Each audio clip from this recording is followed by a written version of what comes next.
And without further ado, tonight I'm very excited to welcome June Thomas, celebrating the release of A Place of Our Own, 6 Spaces That Shaped Queer Women's Culture. Yeah.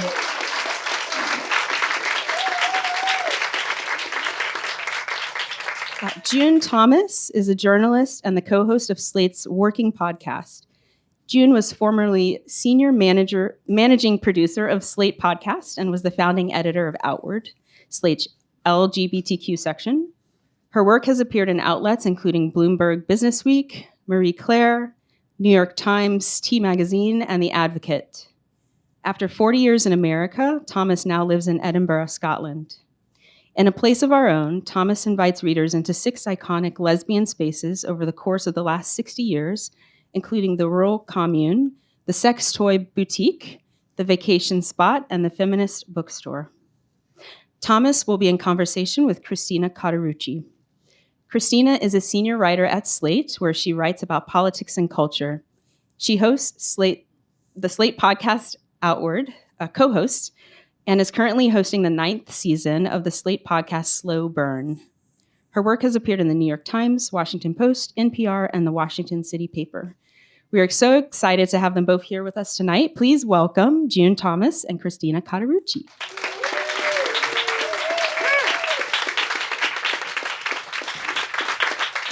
Thank you. So June and I have worked together for much of the past decade at Slate. And I think you've held probably 10 different jobs at Slate. You were producing, writing, copy desk, audio, print. You can do it all. So it was no surprise to see, though wildly gratifying to see, that you have written this remarkable and so wonderfully readable work of queer history. It is really a Pride Month gift that I think we all deserve. So thank you for this book. Thank you. You've been professionally gay for pay, for 30 years, 40 years. I realize I don't know actually how old you are, but you could have written a million gay books. Why did you write this one? Well, first of all, thank you to everyone who's here tonight. I know you have many options, but I'm especially happy. There are lots of Slatesters. That's great. There are, though, some amazing people from queer history. Right here, there's Jeb who took the photo. It's on the cover.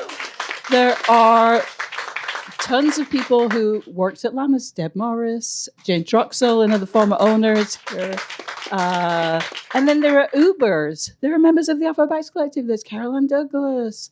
There is, oh my goodness! And there is Vicky Leonard, and also a friend of the magazine, Danny.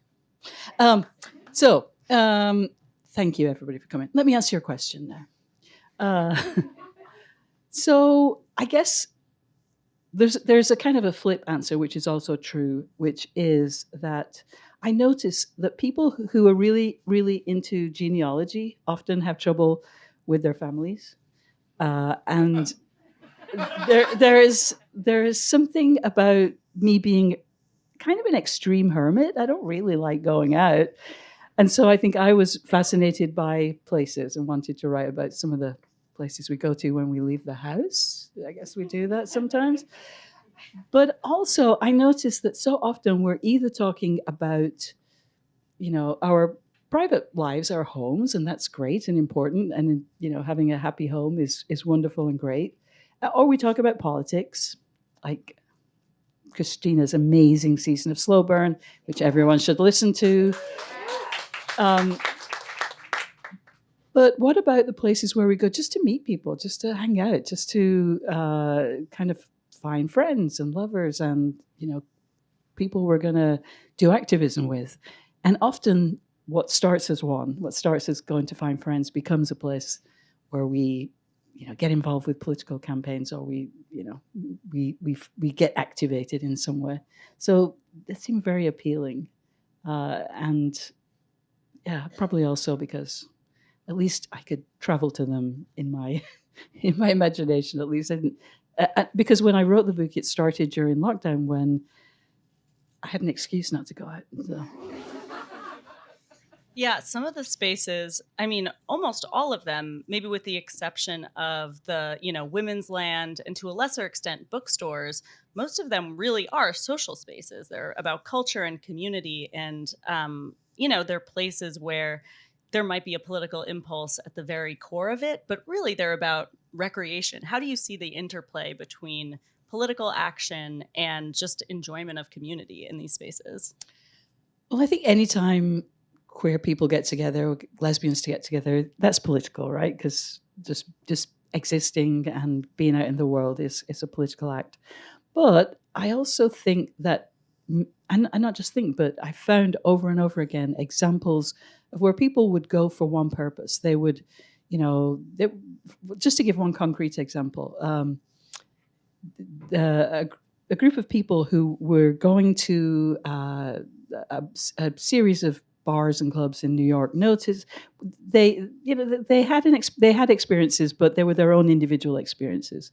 And then when they were in the dugout in the Prospect Park Softball League, they started talking about what had happened to them in various bars, and they realized, or they just noticed a pattern that Black women weren't getting into the bars. They weren't being let in, especially if they were in a group of Black women, and the dress codes were being applied differently. And it was the fact that they were talking about these things in a social setting, because they were playing softball. It led them to organize, and then of course they met in the martial arts gym dojo, and then they formed an organization, the Coalition of Outraged Lesbians, and they also known as Cool, and they started it wasn't exactly a lawsuit, but it was a complaint with the Human Rights Division of New York City. That was activism, and so it starts as fun, and it is fun, but by meeting, often things lead to things that are more recognizable as activism. One of the most vivid images that I have from this book is from the Feminist bookstore chapter, where you write about these, gigantic binders that would exist full of flyers and people looking for roommates and maybe dates. You worked at Llamas, I did. the DC bookstore, the feminist bookstore that existed in the Eastern Market area. You said it changed your life. I want to hear about the binder, and I want to hear about how it changed you. Well, first, because I got to work there. I got to work with Deb and with Mary and several other great folks. I mean, and at first it was the stuff that was for sale there. Somebody once said that the women's movement, the lesbian feminist movement, was a movement fueled by texts, which is a hard word to say, but I think we know what, the people really wanted to get down their ideas on paper. They wanted to, they wanted to share the news and the ideas and the debates. And you couldn't find those places except at feminist bookstores. Speaking of which, here is Mary Falmer, owner of Llamas, long time hero of our community. So what was for sale there was hugely important, but it didn't stop there. It was also what was playing on the stereo, the music that was playing. It was also the fact that you could buy tickets to go to concerts, which were fun, but also were a place where everybody got together and could talk and could plot and could do all kinds of things. And there were those binders that would collect all the information about, meetings and groups and, trips, people who were organizing to go, to a festival or something and, getting a ride. And Mary, when I asked her, said, why did you have those? There wasn't that much space. Why did you give up precious space to binders? And she said, well, that's what people wanted to know. That was a service. That was like a huge communication service that was being done for the community, because they didn't know where to find these things. So even though it was a store, they called that place and asked for, where to find a doctor that wouldn't hurt them and where they could find an apartment. So it became this kind of community center that those binders were so important and so heavy and so big and so... I love this line that you have toward the beginning of the book where you write, making solitude a choice rather than an unavoidable fate has been the greatest achievement of the gay civil rights movement. And the things you're talking about, the sort of community knowledge that people are sharing, that's the kind of thing that people were doing in these spaces that didn't actually depend on external validation or legal rights. What purposes do these spaces serve in, an era where there were fewer gay rights and less public approval of gay lifestyles? I think what you said about, they didn't depend on anybody else. They didn't depend on anybody's permission. People just started these places. And that was really important. You weren't waiting for anyone outside our community to, give the okay. And of course, there are many, many purposes. But, bars, yes, were a place to have fun, a place to meet people, a place to dance. There are so few places where, I guess, to put it politely, in a bookstore, a libidinal space, which there are just so few of them. There's so few places where you can express those feelings. Bookstores, well, yes, of course, place to share ideas, also to meet people, a different kind of people, and really importantly, there's always been this kind of idea of bars as the default space and the place that you go to, but booze isn't the best thing for us, and they open very late. They exclude anybody under 21. They don't always feel terribly welcoming to people over a certain age, and they often were in parts of town that you couldn't exactly get to on the bus. Yeah, one of the funnier patterns that you point out is that lesbian bars are often in the really out of the way, undesirable locations, just because of the necessity of finding an affordable space for this business that, didn't always meet the sort of capitalist imperative. Right. And that there was a benefit to being in an out of the way place where you wouldn't just run into people. That was necessary, because going to those places was dangerous for a long time. So where are we? Bookstores, softball. I gotta say, softball was the one I knew least about personally. Don't really like going outside. Don't really like the sun. But that was really, that's wonderful that there was this other place, that you could be outside, that you could, use your body, that you could, one of the people who I spoke with who was part of this political group that organized a softball team as a political act said that their team was lesbian feminism made flesh, because when they were on the field, they looked differently, they acted differently, and they were so out. And they weren't just out in a bar on the edge of town. They weren't just out in one store. They were in the public parks, and their name, which was the Atlanta Lesbian Feminist Alliance, was shouted out, and they're in the park. There's so many benefits to that, I learned. Lesbian land, that was, when people were so sick of the way that society treated them, to such an extent that they wanted to create a separate space, to start over. That's an amazing, both a statement about how badly, the world treats people, but also not how desperate they were, but what possibilities they invented for themselves.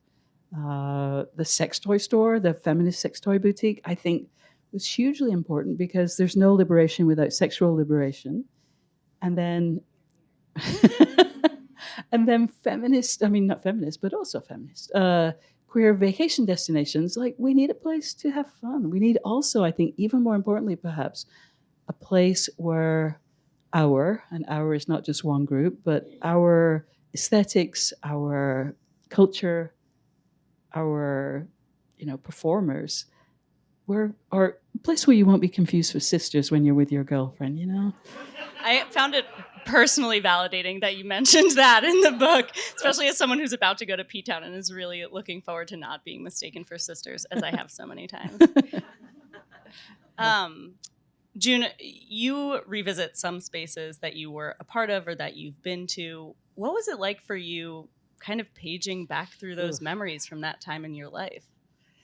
I guess it was a reminder how strange some of the things that we remember. I must have spent many, many hours, many, many days in Llamas. And what did I remember? It was when Mary led a just like giant band of women into the store on Capitol Hill in a rainstorm, and I had no idea who they were, and it turned out they were the softball team. And so I remembered that. I remembered, just certainly didn't remember, transactions. That'll be, $14.95, please. And nothing on those levels. But I would remember on Fridays that people would be coming in, and they would, in my memory, they would buy a whole armful of Naiad romances. I think probably they bought 2 or 3, but in my memory, it was like, at least 7 or 8 or 9. And then they come back the next weekend for more. And also, I remember going to tracks, which it was maddening that they only gave us the last Tuesday of the month, not enough. However, because it was only one night a month, you knew that all your friends would be there, and you knew exactly, because probably every little friend group had the place in the bar where they hung out, or the dance floor. And I knew if I was at the back, that's my friends would show up. So there was a lot of very kind of almost sense memory type things. And some, though, I have to admit, places that I didn't particularly, again, I wasn't a softball lesbian. So it was huge fun to kind of page through ancient, 70s, I shouldn't say that because that makes me ancient, but old magazines, newsletters that, women put out because they discovered something that they were so excited about, and they wanted everyone to know about. And so they, again, it was a movement fueled by text. So they made these newsletters, and reading those newsletters is huge fun. Yeah. I mean, what really comes through is that these were all projects built by people who were values driven. They wanted to do something because they felt there was a need for it in the community. None of these businesses really were created with an intent to make a giant amount of money. If they did, they were sorely disappointed very quickly. Yes, indeed. And you write that to judge any of these spaces by their longevity is a fool's errand. Right. Because most of the spaces you write about have closed. Mm-hmm. Why shouldn't we judge their success by their longevity? And how would you judge their success? Well, I mean, to be clear, most of the stores that were open then have closed. Most of the commune. Actually, I think Lesbian Land has outlived most of the other communes for various reasons, and not necessarily for the good. But longevity, it wasn't the purpose of them. And of course, they were successful because they did meet their mission. They got ideas. They shared ideas. They allowed women to meet each other, to have fun. Softball was played. But I also think it's, we have to really not focus on the fact that places close, because it's so very, very hard. The task, the degree of difficulty is immensely high. And one of the reasons that in some places I thought, this is a lot of detail. I can imagine some of my editors, getting at that. Well, they wouldn't do that. They would just type. But still, but it felt really important to note all the things, all the tactics, for example, that feminist bookstores tried. It wasn't that they weren't creative. It wasn't that they weren't imaginative. It wasn't that they weren't dedicated. It's just impossible. It was almost impossible for them even to stay in business, but to last for as long as they did, and to achieve what they did is amazing. And it's so much more important to focus on that than the fact that they closed. Everything closes at some point. Yeah, I mean, the stories that you tell in here, it's really the stories of small businesses in America, getting bulldozed by globalization and everything. Yeah.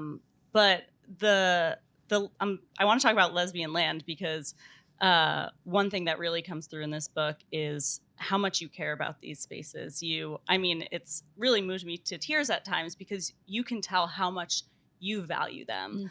Mm-hmm. And at the same time, when we love something, we want it to be the best version of itself. Mm-hmm. We want to see it as it really is. Mm-hmm. And you criticize these spaces when they deserve it. And Lesbian Land, I think, is the chapter where you bring your criticisms kind of to the forefront the most. What was it like for you to, evaluate these spaces that you love so much and whose missions you value with a critical eye? I mean, part of that was, I mean, I admit a lot of my own failings. Um, I don't know if I'll even, my mic might get cut off, but like I understand exactly the importance of feminist businesses, of independent businesses, and I still order from that horrible website that I can't even name in here. So, you know, that's my failure right there. I think we all have to own up to where we fall short. And in the case of Lesbian Land, like partly that was wanting in a way as much as I I disagree entirely with the, their let's just shorthand it as their woman born woman policies. But I also understand where they came from. And I felt that because one of the things we often do when we know that we disagree with something strongly, we don't really inform ourselves about why the kind of, I don't want to say the other side because I don't really see it that way, but why people who hold a different view came to that point of view. And the history of specifically of Lesbian Land is one of people just being so worn down, so sick of the way they were treated, of of the way that society is formed, that they just were going to start over. And it was so incredibly, I mean, it is inspiring, even if, again, I have no love for the I mean, and I also want to stress it's not a universal policy, but they went through incredible, like the land that they took was not good land. They wanted to be in isolated areas so they would be safe. And so they were isolated. And the women who are left are poor, rural women with, terrible access to medical care, dental care. And they have very few allies. They have very little privilege. And just, I don't agree with that particular policy. I disagree very strongly, but there's still, they still did amazing things, and they are incredibly strong women. And as you write in the book, I mean, due to a lot of structural barriers to women getting not just education, but like credit cards at the time, a lot of the people who were running these businesses, starting this land, like never had learned how to farm or use power tools. And indeed, some of the land banned power tools. Right, I actually don't absolutely. really know why they did that. That was a tool of the patriarchy, Absolutely. I guess. But, these are people who had not been promoted into management roles. And here they were running their own businesses. Yeah. What sorts of barriers did these people overcome in order to make what they made happen? Well, speaking for things a lot of the people in this room did, but I mean, yeah, it was one of the things that really struck me working on this book was, yes, it's six chapters, 6 stories, 6 places. They're very different. They range from sex toy stores to softball teams. That's pretty big range. We contain multitudes. Yes, that's right. However, I was shocked by how much patterns emerged over and over again, and one of them was undercapitalization, because women came with very little money. They couldn't access credit, or very little. So they could stay in business, but they had no money to try, the things, money to, what do you have to do? Spend money to make money, whatever that is, They were basically, everything was on invention and creativity, not, anything that you can buy. That, again, our community doesn't have as much money. Just so many, and also that certainly as lesbians, they were not the bank. The structural challenges included the attitudes of bankers. So over and over again, the same kind of things came up, and it's very difficult. Yeah, I want to give you an opportunity to share any little nugget of history or story that you found particularly compelling or made you particularly happy to be gay in your research. Well, high bar. There was one thing that was one of those things that both was the kind of story that makes you very, or the kind of thing that you are very happy to find in an archive because, a little bell rings, you're like, this is gold. And it was an issue of I wouldn't say small town because it was from Portland, Oregon, but you could see it was very a DIY publication, 75, I think. And this basically one issue was just about the local bar, because a new bar had opened. There were bars in this town. I keep referring to Portland as this town, but there may not be any West Coasters here, so I can get away with it. And a new lesbian bar had opened, lesbian owned, and women were so mad that they put a poster on the door that said, "This bar exploits women." And the things that they didn't like was the beer was more expensive than in the general queer bar down the street, and they wouldn't play women's music, and they couldn't talk about politics, by which I took to mean they couldn't have political debates in the bar. They let men in, and just kind of these things. And so the people who were running the newsletter went to the owners and asked them questions, and the owners said, first of all, we have to charge more because we don't own our bar, or we just started, and so we have to rent the equipment. We're still paying things off. We can't charge 35 cents. We have to charge 50 cents. We just have to. And you can't not let men in, and so, and all these other things. They were also true of the bar down the street, but this one was owned by lesbians, so of course they had higher standards. And the women who owned it, they answered every question, and they produced their profit and loss statement that was published in this magazine. And just, it was both the level of openness, but also a reminder that our standards for our own community are so high, and we are so unforgiving sometimes, and we give a harder time to our own businesses. As the owners of the lesbian bar said, people don't complain about what's not allowed in the bar that the guys own. It's just a different kind of standard that we hold. And it felt so kind of perfect, and also depressing, but also I recognize my people in that. You focus mostly on spaces in the 70s and 80s and a bit in the 90s. Was that a choice you made, or does that, necessity because so many spaces closed? No, I mean, obviously you can't deny that space is closed, but that narrative is just not one that interests me particularly. Just to talk about the bars, for example, yeah, there are only 32 lesbian bars left. That is ridiculous. However, as someone who was around in the, let's just say, the 80s, there's so many more things you can do. There were 200 bars in the 80s, and now there are 32. There are, it doesn't mean that there are less places we can be open, less places we can be out, less places we can feel safe and comfortable. So that whole, things closing, things have just changed. We've evolved.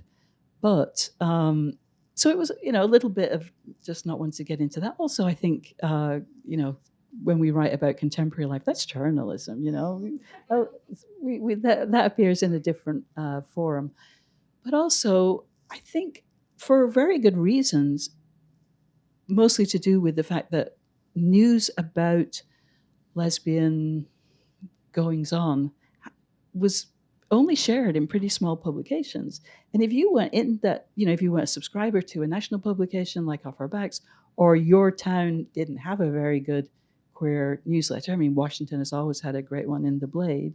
But if you didn't have that, how would you know?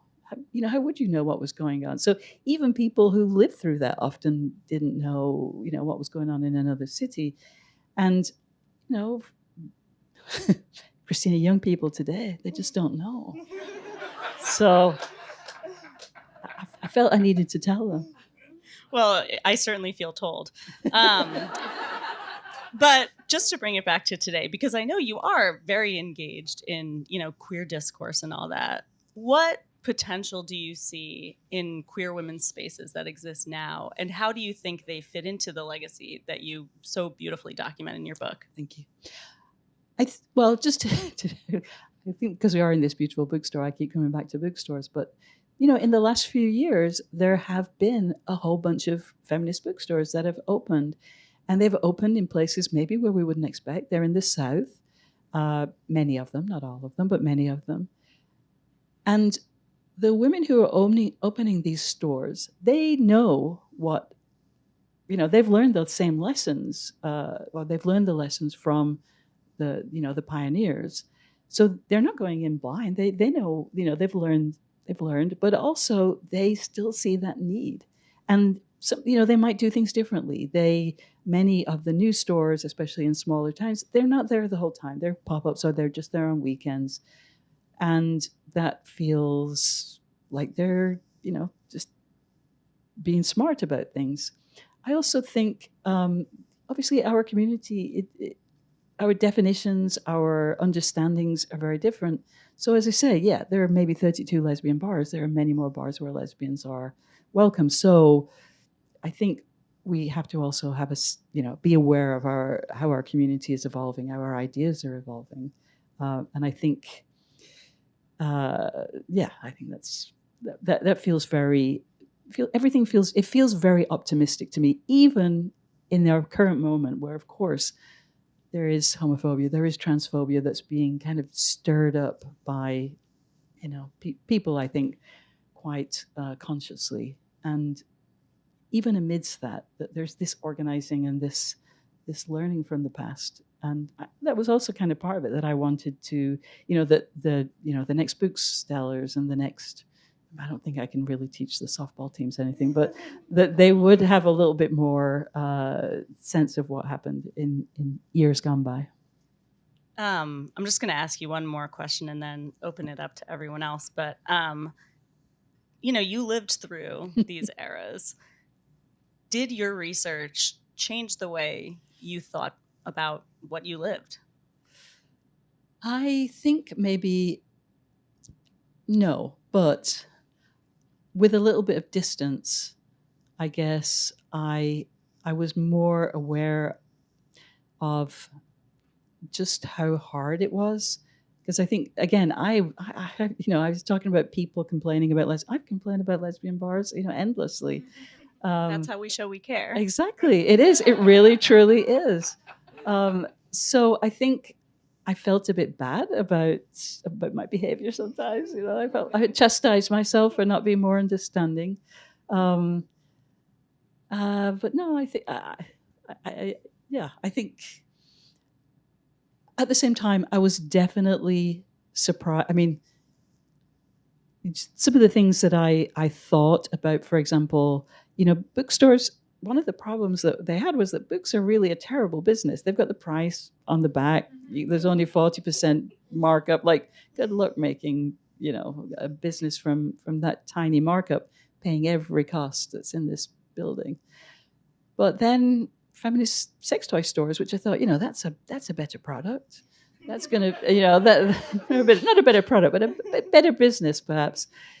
All of those same factors came into play again. The lack of capitalization that kept, you know, the problems that so many things, like the competition can, you know, the big stores, Amazon, whatever the other big box stores are, they can advertise on social media. You know, feminist sex toy stores can't. They lose their credit card companies stop working with them somewhat at random. It's not actually random. It's because, you know, a new person came in up top and he's not comfortable dealing with, you know, businesses that are involved with sex. Like, over and over, these same things happen. And there's always seems to be someone willing to swoop in from the outside after the women have, you know, after queer women have set something up and built something. When they're like, I can't do it anymore, someone swoops in, a person, and you know, moves it to the next level because they have more capital, they have more access, and they can overcome those barriers. And so seeing those patterns, I was even more in awe of what was created and what women created. Yeah, me too. I'd love to open it up to other people's questions. If anybody has something they'd like to ask June about the book. There's a mic over here if you want to just walk over. Okay. Oh, actually, I think maybe you have to just because for the tape. Oh, that's right. Yeah. It's over here. Thanks. Thank you. Hi, I came of age in Boston with New Words Bookstore, the Saints in P-Town, somewhere else in downtown. And I'm wondering if you could talk a little bit about Boston. I don't know whether you put that in your book at all, because there were some pretty wonderful models, including when New Words Bookstore closed, in the media stories that came out of it after that. You know, I have to tell you there's not a huge amount about Boston in the book, partly because I was trying on a sort of from a far out level, whatever you say about that, to try to represent different parts of the country. And even though Boston and New York are definitely not the same, it felt like there was so much about New York that I needed to move to another part of the country. The thing that I remember about Boston, never having lived there, was how much working class organizing was there, working class places that were known as working class places. And so in that sense, I wish I had written more about Boston, but to be frank with you, I didn't.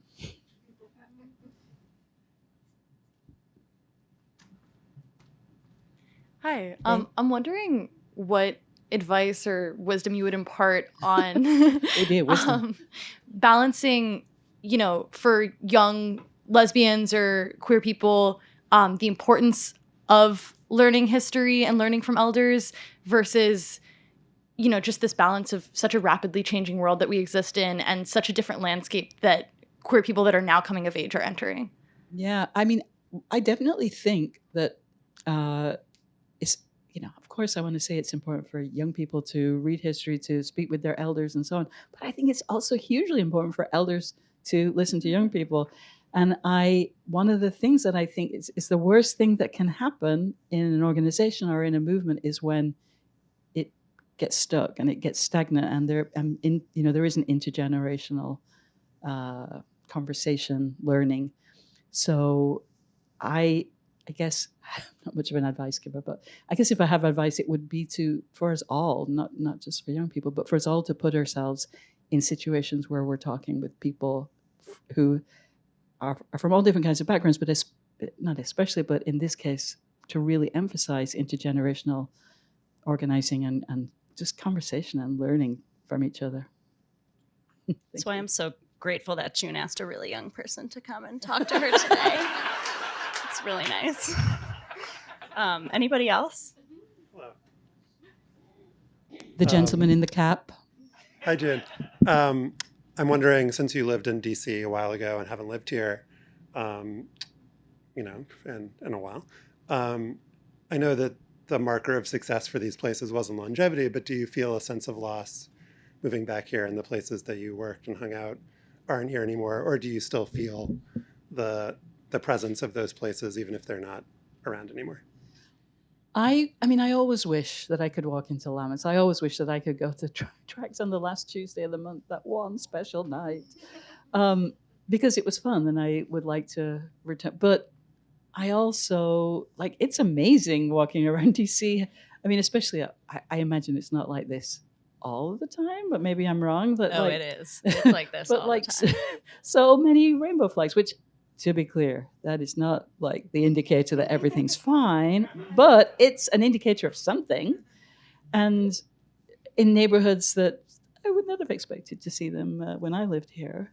And I mean, this is I guess the same is true. I mean, which is not to say that if you, over time, everything changes and everything gets better. That is not true in every place, in every case. But in my hometown in Manchester, which was very much not a welcoming place for the homosexuals when I was growing up, now it's, the famous gay capital of, I don't know, the world. They've got 2 queer bookstores in one, which I think is probably more than they need, but I'm not going to be the person to say that. But so it's awesome to see change and evolution and all of that stuff. And DC seems super cool right now. Anybody else? Hey. Hi, thank you. I have to start by thanking Mary Farmer. Because when you talk about people changing your life, I also walked into Llamas. I ended up working at First Things First, which was a collective upstairs. Yeah. And anyway, but over the pandemic, I ended up in this memoir class, and I started thinking about those years and talking to people about them. And a question I have is, one friend of mine described it. She said it was kind of it was world making. I had my group house. I had Llamas, and I had a bar. And Congress was nearby, but I wanted to overthrow patriarchy and capitalism. But really, my world was there. And so I wondered about the places you picked. Were they connected in people's stories to other places that helped them create worlds? I mean, yes, and that's such a great point and such a great story. Yes, they were. I mean, that was really astonishing that people would go somewhere for one reason, and it's almost like a chain effect that you would meet someone, you would go, and certainly in the 80s that was my experience too. That it was even if you weren't an adherent of separatist philosophy, I won't say it in a general sense, in a generic sense. I mean, it was my entire world. I lived in a lesbian group house. I worked at Llamas. I was on the Sophie's Parlor radio collective. I was on the Off Our Backs collective. Like, I guess I saw men. I saw them like on the buzz, but I certainly never worked with them. I mean, I served, to be clear, Mary, I did serve them in Llamas. I didn't kick them out or anything. I did sell them books if they came in. Not many came in. But yeah, I mean, and that was awesome. But I don't know that what's funny is that as much as I enjoyed that, and I really do have wonderful, wonderful memories of that time. I don't want to go back to that now, but at the time it felt really necessary. And it really did feel necessary because I didn't feel that it would be safe to do those things in the general community, to be having the conversations we were having, to be having the relationships we were having, and just to kind of do the exploration that felt really urgent. You had to do that inside, I guess, in our own internal communities, and they were awesome. Hey, Risa. I love that you're here. And part of why I love that you're here is I get to see you, but also because I get to see everybody else who's here. I know. And is it Christina? I want to say it right. Christina, you asked something about after the places closed down, what came, I'm paraphrasing, and I may be paraphrasing badly, but what came of it? And the first thing I thought was, this is what came of it. And you've got people who are in this room, who are watching, who aren't here, who have passed on, who did amazing things and do amazing things. You don't talk about softball, but a bunch of us were on the same soccer teams and, other things like that, because we didn't grow up with soccer, but we figured out how to run around together because we could. And it was another place to be together, to talk politics and all of that. And June, I don't have a question, but I'd like to bring everything back to activism also, which is what this history is and is really important. And the question about intergenerational stuff, I would love to talk with you. And I think there's all kinds of people here who will talk to each other no matter what age we are. And again, this is one of those, so part of my point is this is one of those places that is an extension of what's in your book. So thank you both very much. That's really wonderful. Thank you so much. Anybody else? Oh, yeah, please. Hey there. Did the internet ruin community? Just wondering. I need to talk to you about your mic hygiene. I expected better from you. I'm sorry. Did the internet ruin lesbian community and queer women community? I feel very conflicted about this. I'm very curious also what you think, because obviously the internet was amazingly disruptive to the businesses and to all independent businesses, largely because of a couple of, maybe one big company that has been quite, I was going to say rapacious, but I can't think of another word for it. But however, also, it does allow us to connect. If you are isolated, you used to have to figure out how to get physically to the place where you didn't even know where you would find people. You didn't even know if you would like them, if they would like you. Like that was a challenge. And now, you just kind of type some things and there you go. You've got that connection. Yeah, I was thinking about this a lot too, not just because of your book, but this history podcast that I've been working on. Not to plug myself, but do listen. It's the new season of amazing. Slow Burn. A lot of the reasons why these spaces existed was because life was so hard everywhere else. People went to lesbian bars because they would get harassed in other bars. There was a feminist lesbian restaurant because women who ate alone in restaurants would get harassed by men just for eating alone. There were, softball teams because women weren't playing sports elsewhere. And I think there's, they were going to P-Town because they couldn't go elsewhere on Cape Cod without getting called sisters or whatever. So I think there's a lot to be grateful for, that these aren't the only spaces where we can have community anymore. At the same time, it's really hard not to feel jealous of all these spaces because, when there is sort of people brought together by a shared oppression, I think there's, even still a great strength in that and a great feeling of warmth and kinship in that.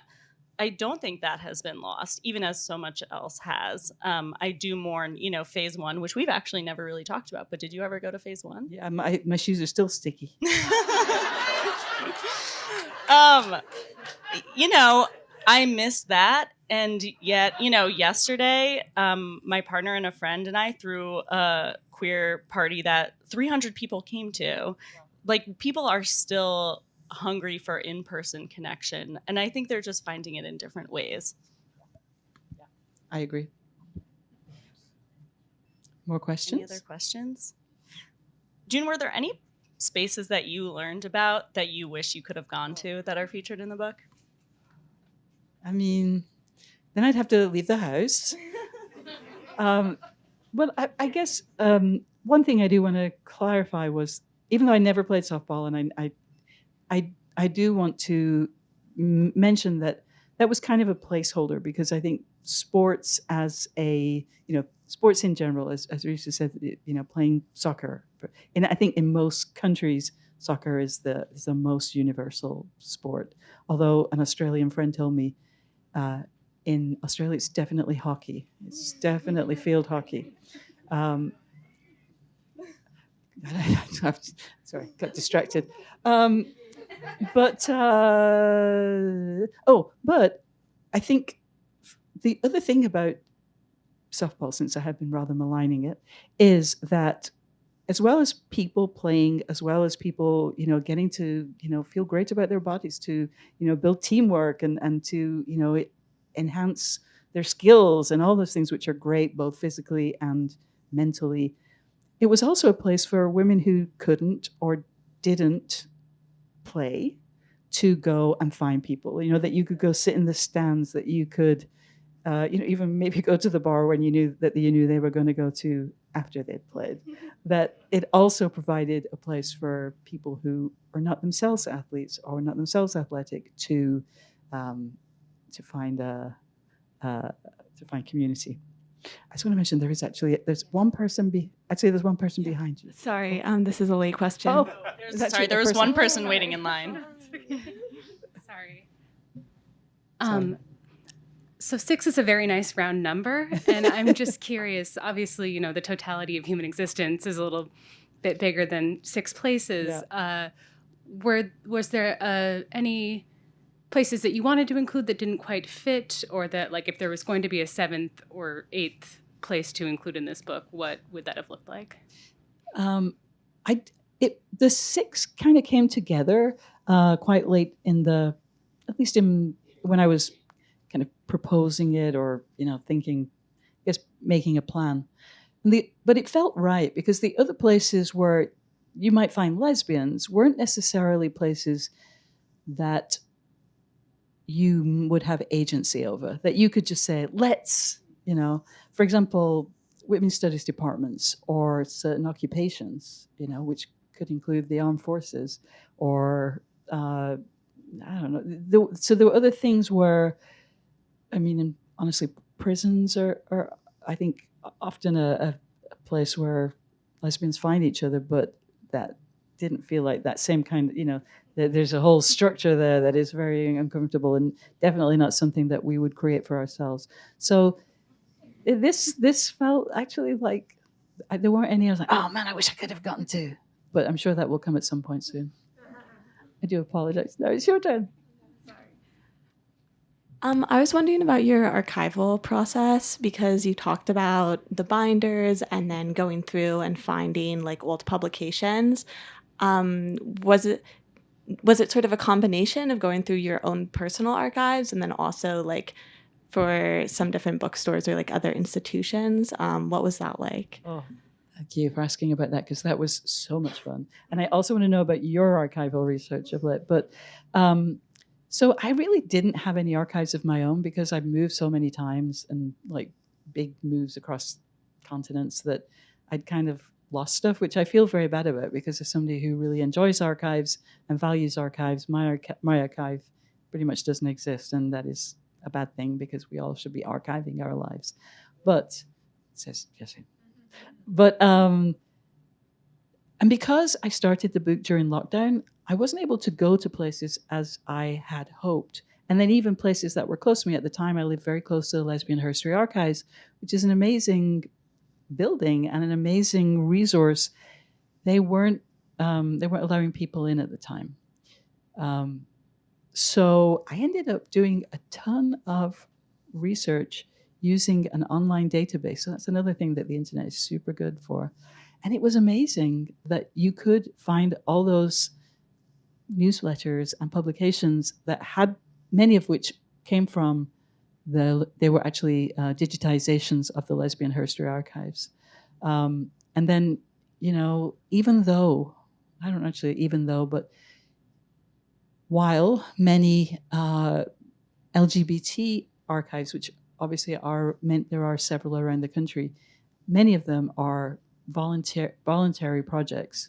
People are so receptive and so helpful and so kind. And, I would write off to, the LGBT library in Minnesota or Minneapolis. And, they would say, well, the next time I go in, I'll do that. And then, it's just so amazing, such amazing gifts that these archives and librarians give. But I would just say that the Gale, I think it's called the Gale Archive on Sexuality, is accessible for me with a New York Public Library card, and it's really easy to access those things if you can just find an entree. And so I really encourage kind of digitally flipping through those newsletters.